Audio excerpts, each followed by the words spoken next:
E aí, gurizada, beleza? Aqui é o Renan, professor, e a gente vai falar um pouco sobre a proposta de redação do Enem e além da proposta, como o governo Bolsonaro às vezes propõe uma coisa, é um pouco incongruente. Solta a vinheta. De vinheta, tem um portão aqui e o editor correndo pra chegar pra fazer a vinheta e daí na hora o portão fecha e o editor fica lá assim, ó. Holy chão, gurizada, antes de mais nada, pedir pra vocês que, chegando agora, bem-vindo, meu nome é Renan, como eu falei antes, sou professor de Geografia e Atualidades, já deixa teu like pra ajudar o algoritmo, daí no fim do vídeo, se tu não gostou, tu deixa o dislike, tá? Por favor, faça isso por nós. E também existem formas de apoiar o canal financeiramente. PicPay, transferência direta, assinatura mensal dos brothers do PicPay, botão seja membro que tá aqui embaixo, and, que é E em inglês, quando toca a sirene é Pix. Temos também um incrível Pix para vocês apoiarem o canal, tá? Cogite apoiar o canal que mais ou menos cresce no Brasil, a continuar crescendo mais ou menos. A redação do Enem foi o que me tirou do sofá no domingo. Estava no sofá no domingo ao ler a proposta de redação no Enem, que eu vou mostrar aqui para vocês, ó. O estigma associado às doenças mentais na sociedade brasileira.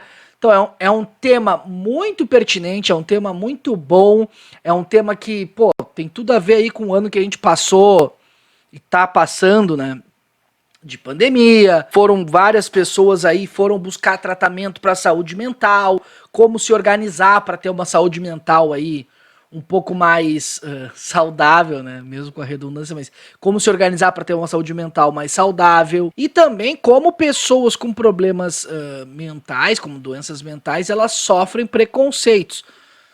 A gente tá falando do Enem, o Enem sempre tem uma proposta de redação pro Brasil, então na sociedade brasileira, como essas pessoas que têm doenças mentais sofrem preconceitos. Tem várias pessoas no Twitter falando, dá pra falar do Coringa, dá pra citar o Coringa como exemplo. Vou comer a tia do papi.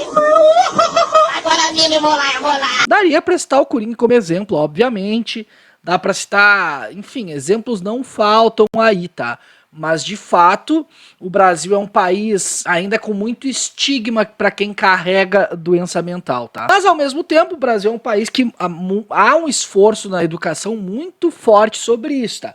Então, por exemplo, eu me lembro quando eu era estudante, eu não tive convivência quase com nenhum aluno com algum tipo de doença mental. Eu não tive essa convivência. À medida que eu fui envelhecendo, a estrutura, a lei do Brasil também foi mudando nesse sentido.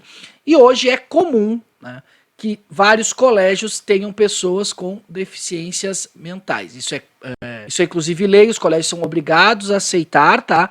E daí o colégio aceita, daí tem colégio que bota, falando dos colégios privados, dependendo da necessidade especial, tem que botar um auxiliar junto do estudante na aula. Dependendo, aí os professores têm que fazer uns cursos para aprender a lidar com o tipo de doença mental, e que, já adianto, na minha opinião, isso é uma das coisas que falta no ramo da educação.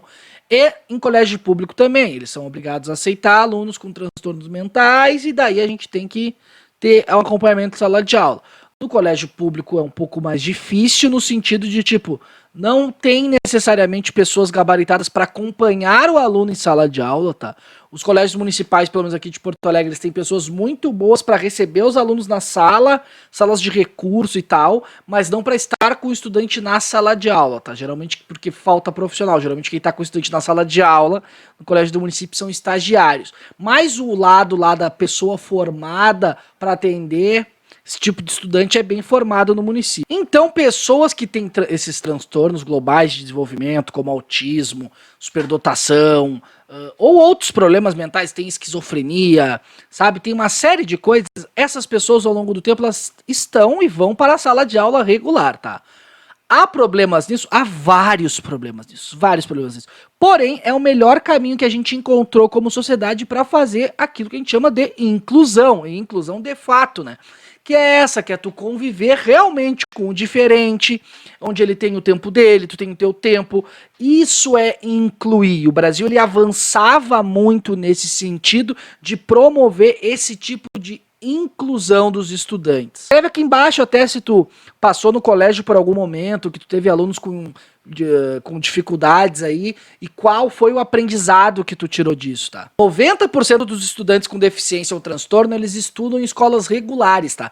E desses 90% vai ter uma parte que vai pro privado, outra parte que fica no público. Mas 90%, então de cada 10 estudantes com deficiência, 9 vão para colégios regulares. Então os colégios que comportam estudantes com deficiência cognitiva, deficiência mental, eles não estão fechados, eles não deixaram de existir, tá? Acontece que ao longo do tempo estavam se investindo mais em colégios regulares para terem esses alunos de volta. Então a proposta do Enem, né, de discussão aí sobre saúde mental é bem interessante mesmo. Ela poderia usar como exemplo, inclusive, o decreto presidencial do Jair Bolsonaro, que assinou esse decreto, acho que no meio do ano passado, tá?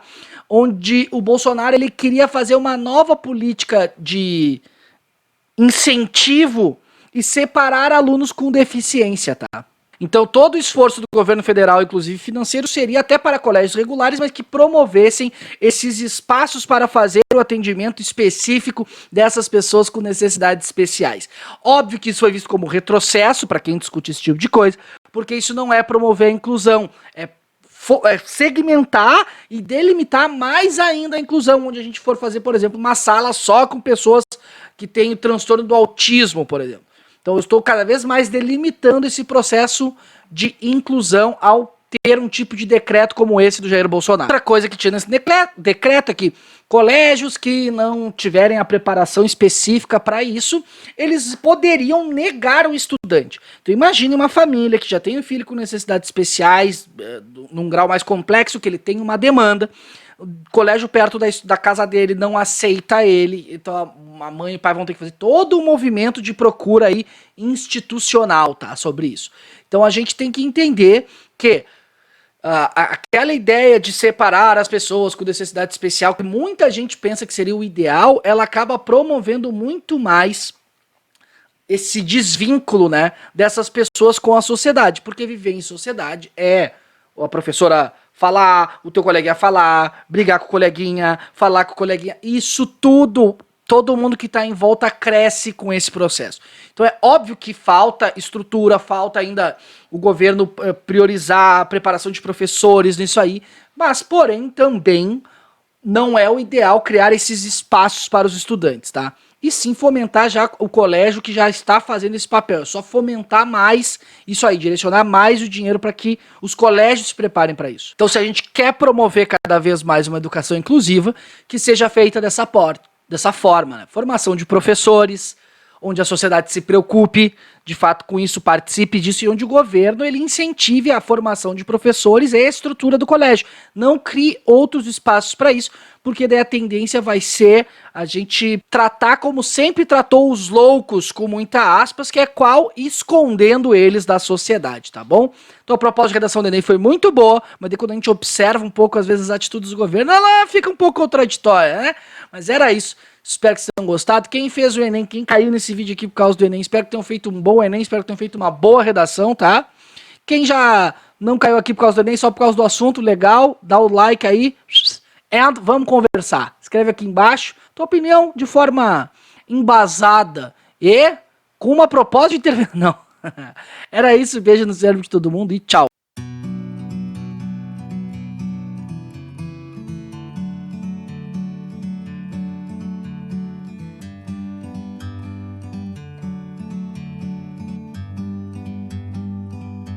Like a bird on a tree,